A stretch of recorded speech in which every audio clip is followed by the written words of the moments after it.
Hello and welcome back to my channel.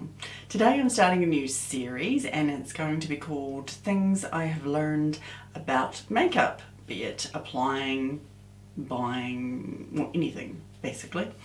Because there's so much I have learned over the years and there's so much that has changed over the years. So I thought I'd sort of start this series for anybody that's curious or wants to know more or just wants some tips. You have to excuse this eye. I have a very watery eye this morning. I have no idea why. So I thought I would start this series off with the Beauty Blender. Now, I didn't even know there was such a thing. I always applied my foundation with my fingers. I was always a fingers girl, just, quick and easy. So I never knew, I'd heard of the little triangle makeup sponges that were quite often used for like concealer and things like that, but never heard of this Beauty Blender business. It wasn't until I started watching some makeup tutorial videos that I came across this, and I was like, oh my gosh, this has been around for so long, how did I not know?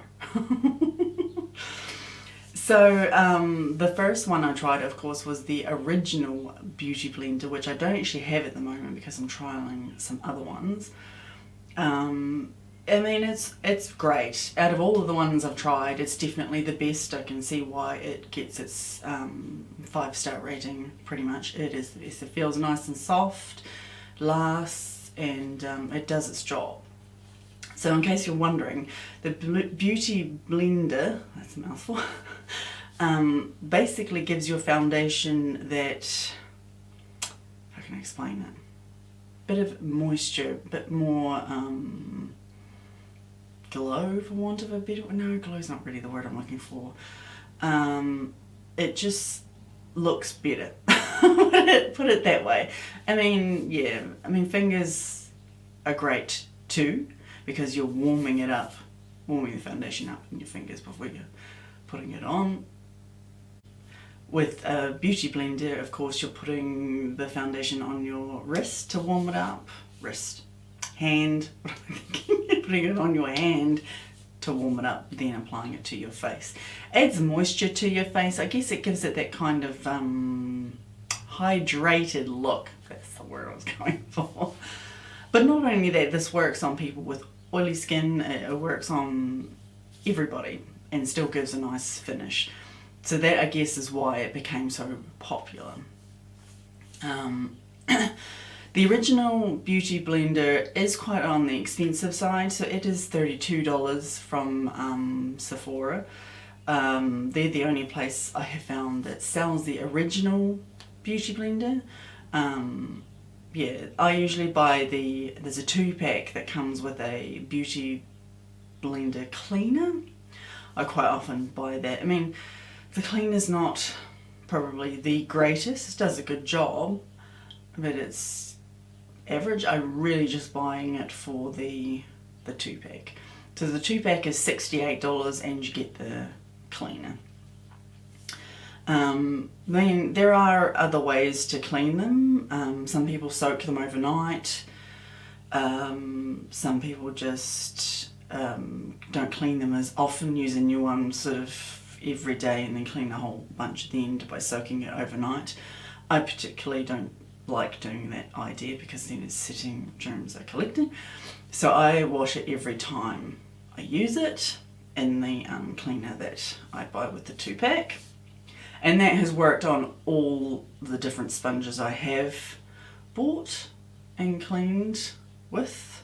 But of course there is the cheaper option. So baby shampoo, that works great to clean it too, gives it a nice smell. However, I have found using baby shampoo on some sponges doesn't make them last as long. So that would be something to keep in mind. Okay, so how do you use them? Pretty much they come in, let me open up this wee one. So I have this wee one from Wet n Wild. I think I bought this at the warehouse. And this was, how much was this? About $7. And this was a cute wee bunny one. So this is about the size they come. So they're very small. I don't think I'm going to get this one out in any kind of a hurry. It's very well and truly in there. Yeah.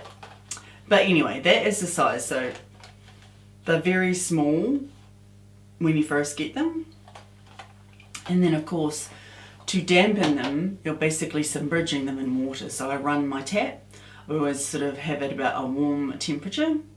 And I'm running under the tap as I'm squeezing. And eventually it'll get bigger and bigger until, like my one that I used today, is double the size of this one. If my camera will focus.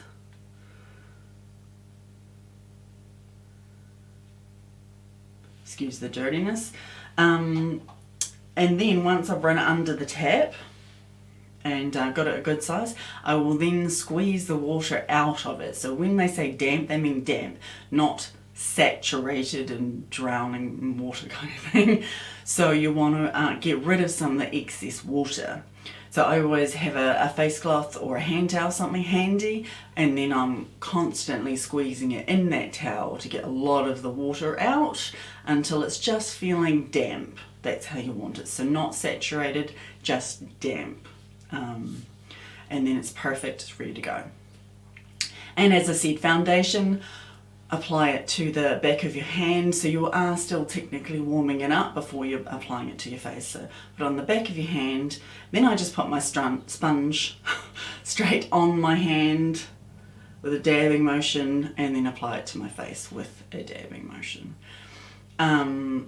I use this particular sponge for a lot of things. No particular sponge is for one thing. Well, in saying that, some sponges I have tried are particularly made for powder, and they're the ones that are usually shaped like this, but however this one, they call it a multi-purpose one, but they have that kind of a shape. It's the flat on one side. It's usually for powder. They have different ones for concealer, different shapes and sizes, but I found that just the original Beauty Blender will do everything you want. You don't need to go out and buy a special sponge for a certain job. So yeah, as I said, foundation on the bottom. I always use that on the bottom.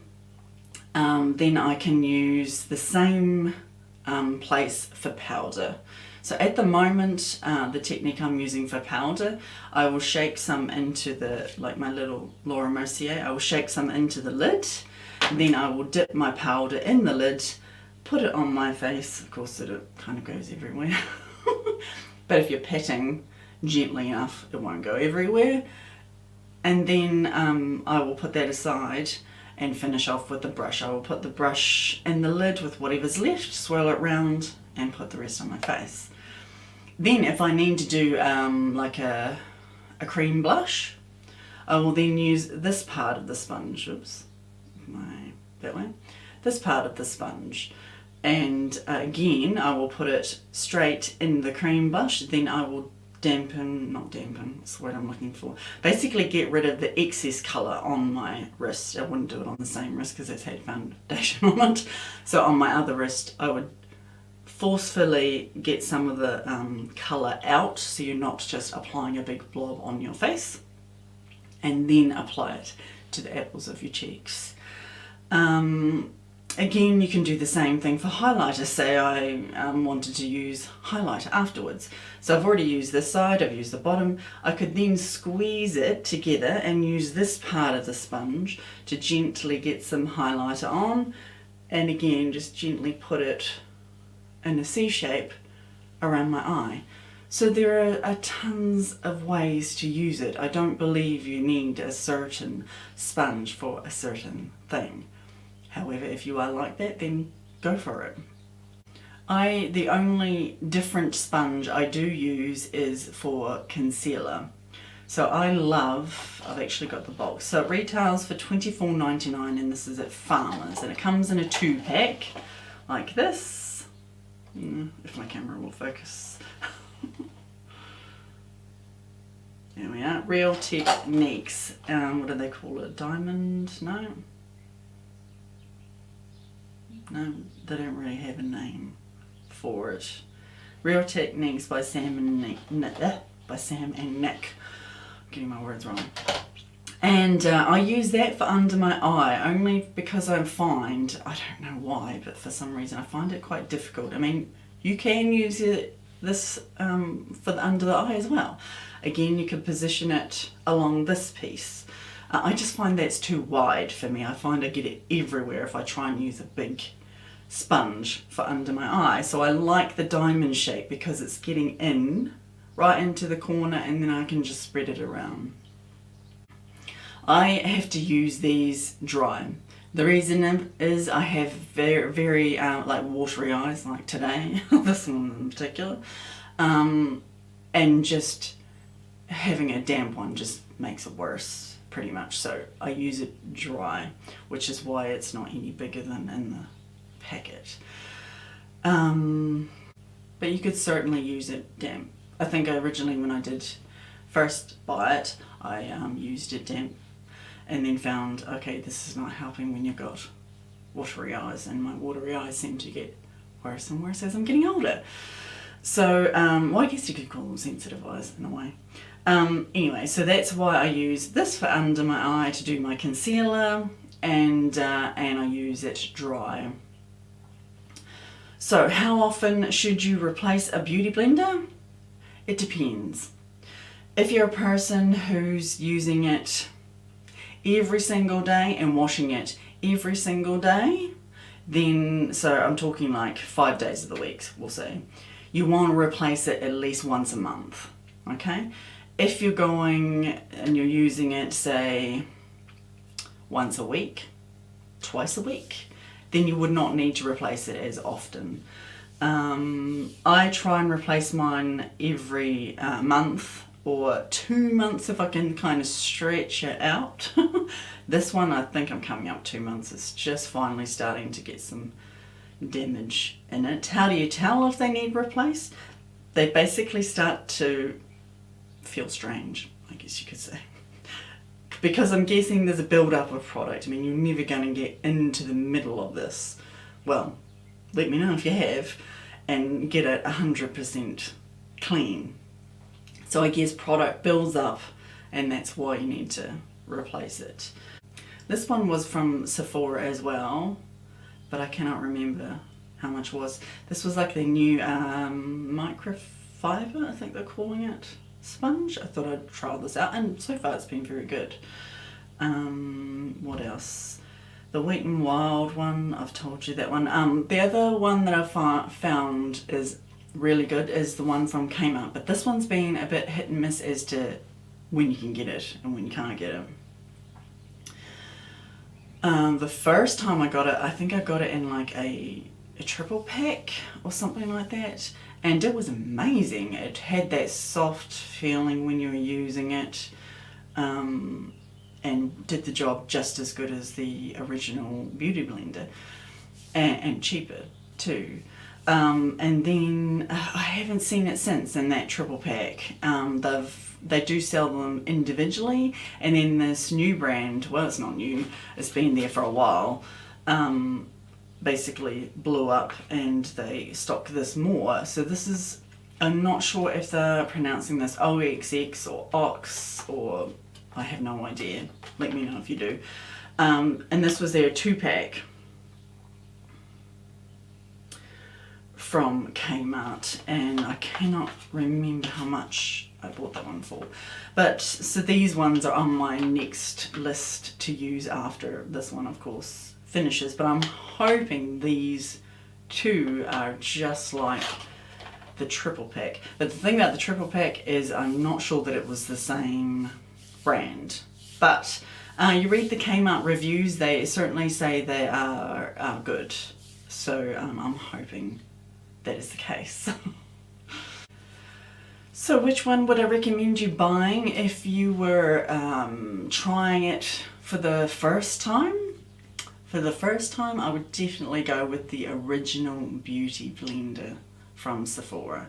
You can't go wrong, because although the Kmart one is good, I'm just not sure that these ones are the same. So I can't recommend you go out and buy the Kmart one, just in case. So I would definitely recommend the original Beauty Blender from Sephora.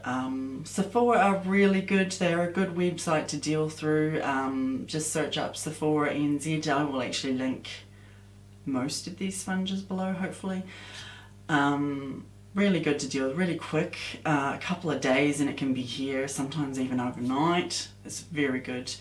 I think it's something like $7 for postage, but you spend so much, you get it free. So there are benefits. You always get free samples with whatever you order. I think it has to be a minimum of 25 to get a free sample.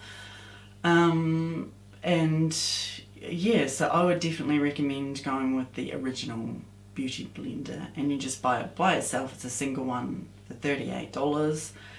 And you will not believe the difference. Like I said, I was a fingers girl. I just used foundation on my fingers. That was how I applied my makeup. And yeah, this Beauty Blender was a life changer.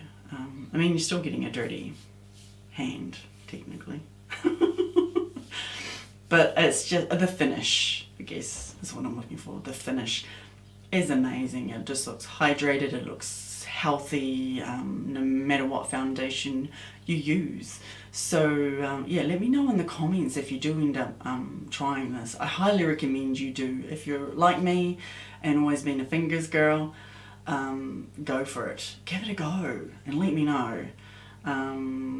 And if you're someone who's already been using a Beauty Blender and you have one that you could recommend, like I say, I'm always trying new ones. Let me know that too. I'd love to know. But yeah, so this is my first, I got a hair in my mouth, things I have learned about makeup video. So I'm going to do a few of these. If you have some ideas or questions that you would like me to answer, pop them in the comments too. I would love to know. But other than that, enjoy your day. Thanks for watching. Please consider subscribing, and if this helped, give it a thumbs up. And yeah, and I look forward to seeing you in my next video. Bye.